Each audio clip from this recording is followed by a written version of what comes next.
Welcome to Easy Time Clock's PTO video tutorial.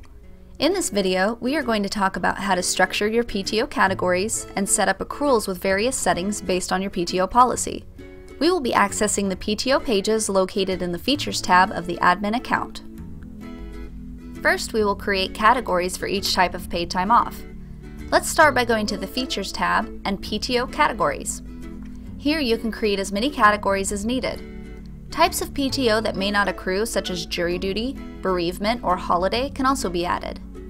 If you don't differentiate PTO in any way, just create one category for general PTO. If you are trying to track unpaid time off, this cannot be done in the PTO section. A project will need to be created under the Features tab. In this example, we will show one category that does not accrue, and several that have differing accrual rates. Many companies implement different accrual rates based on length of employment. Here we have designated which category belongs to which length of time. Enter a full name and a short name to be displayed on reports. Internal note is optional and will only display on this page. Export earning code may be necessary if you export to a payroll company. If you are set up to export to a specific payroll company, some of these codes may be listed in the Setup tab, Export to Payroll. For additional codes, please contact your payroll provider. Standardly, PTO hours should be listed separately. Choose Grouped only if you wish to view categories grouped together as PTO in reports rather than designating the names of the categories. The system will default to make PTO exempt from overtime calculation. If you want PTO to count toward overtime, choose Included. At the top of the page, you will notice a selection for PTO Menu. This allows employees to enter their own PTO usage without any kind of approval process. Don't forget to save changes. Now, click Next at the bottom of the page or go to the Features tab, PTO Assignment and Accrual. This is where we will create accrual settings that will carry over from year to year. This page is not used for current balances. PTO balances will be covered on the next video. The first thing you'll want to do is check the boxes next to each category to assign to employees. If PTO will accrue differently based on how long the employee has been working, make sure to assign all of the categories to each employee, even if they do not currently qualify for them. Later, we will let the system know when to transfer an employee from one category to the next. You will notice we have not assigned the holiday category to employees. This is optional. As long as the category exists, it will be usable in the timecard edit page. But when unassigned, employees will not be able to enter their own holiday time when given the PTO menu.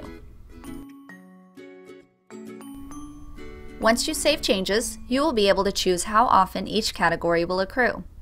Here, we have chosen semi-monthly, as it is common to line accruals up with pay periods. Again, save changes, and the next column will open up. Now let's enter the accrual rate. This number represents how many hours the employee will receive every time an accrual posts. If the accrual type is annually, you can enter 24, 40, 80, etc. This will mean this amount of hours will post immediately once per year. Here, we have chosen to allow 1.67 hours semi-monthly, which will add up to 40 hours per year. From year 2 to 4, our employees receive 80. So the accrual rate for this category is 3.34. And lastly, employees who work over 5 years receive 120 hours per year with 5 hours for each accrual. Per hour worked is used only when a fraction of an hour is accrued per every hour worked. Since we do not want 5 hours of PTO to accrue per every hour worked, we will move on to the next section. If you use the weekly or bi-weekly accrual types, you can require employees to work a certain number of hours in order to gain the accrual for that period. When set to weekly, it will measure per week. When set to bi-weekly, it measures the full 2 weeks. Max PTO hours allowed is a feature used if you don't want employees to have more than a certain amount of PTO at any given time. With this feature, it is important to know that if an employee hits the max hours, accruals will stop until some of the time is used. At that point, accruals will begin again until the max is reached. Max yearly accrual will cap accruals at a certain amount per year. This is not necessary with an annual accrual, as the accrual amount is already determined in one lump sum at the beginning of the year. Maximum carryover can be used to either cap or completely cut off the carryover of unused hours into the next year. We're going to disallow carryover in our sick category, so we'll enter 0. For vacation, we'll max the carryover at 20 hours. But let's say working for the company for over 5 years grants unlimited carryover. We'll leave the box blank for this category. The last two columns are primarily for probationary periods and changing accrual rates. If you use the columns, you will need to make sure to enter hire dates for your employees. This can be done in the Setup tab, Payroll Setup. Employees will not start accruing in a category until the minimum months have been reached. Similarly, accruals will turn off for a category when they have passed the maximum months employed. In this example, employees start accruing immediately at the 1.67 rate. Once they have passed their 11th month, which will land right on their 1-year anniversary, it will stop accruing in the first category.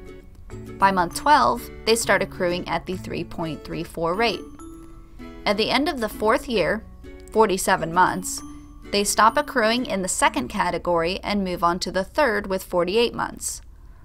Because the accrual rate doesn't change going forward, there is no need to enter a maximum month. Don't forget to save changes before moving on. If you have multiple pages of employees, make sure to save changes in between each page of employees. In the next video, we will talk about the PTO balances page, the PTO accrual edit page, and we will work on fixing those balances. Thanks for watching!